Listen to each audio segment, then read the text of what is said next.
Eksodus, hoofstuk 23. Moenie leuns oor ander mense vertel nie.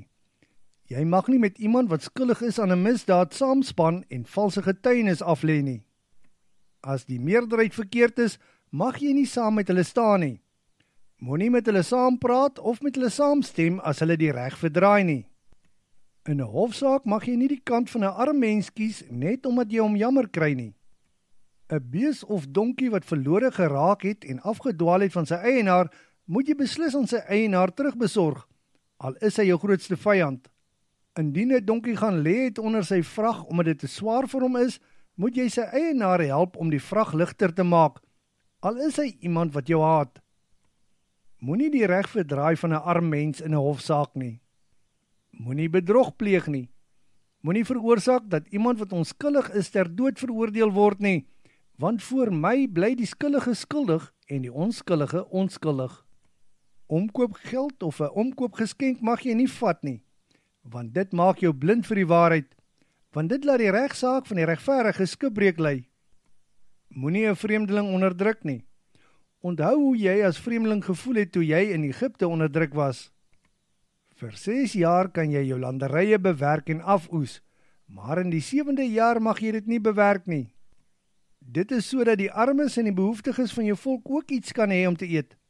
Dit wat hulle nie eet nie, kan die wilde diere eet. Dieselfde reël geld ook vir jou olyfboorde en wingerde. Vir 6 dae van die week moet jy jou werk doen, maar die 7de dag moet 'n rusdag wees vir jou beeste, jou donkies, die seuns van jou slavinne en die vreemdelinge by jou. Julle moet alles presies doen soos ek julle beveel het. Julle mag nie ander gode aanbid nie. Julle mag nie eers hulle name noem nie. Daar moet 3 feeste in die jaar tot eer van my wees. Onthou om die fees van die ongesuurde brode te hou. Dan mag jy net ongesuurde brood eet. Jy moet presies maak soos ek jou gesê het en die fees vir 7 dae lank hou op die bepaalde tyd in die maand Abib, want dit is die maand waarin jy uit Egipte uitgetrek het. Elkeen wat na die fees toe kom, moet ook aan my 'n offer bring. Aan die begin van die insameling van jou oeste, moet jy ook die fees van die oes hou. Die laaste fees is die fees van die insameling wat jy moet hou aan die einde van jou oesseisoen. Al die manspersone moet elke jaar gedurende hierdie 3 feeste voor die Here, julle God se aangesig verskyn. Gesuurde brood mag julle nie saam met die bloed van die slagoffer aan my offer nie.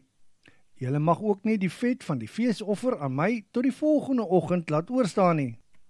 Die heel beste deel van die eerste dag se oeste moet na die huis van die Here jou God gebring word.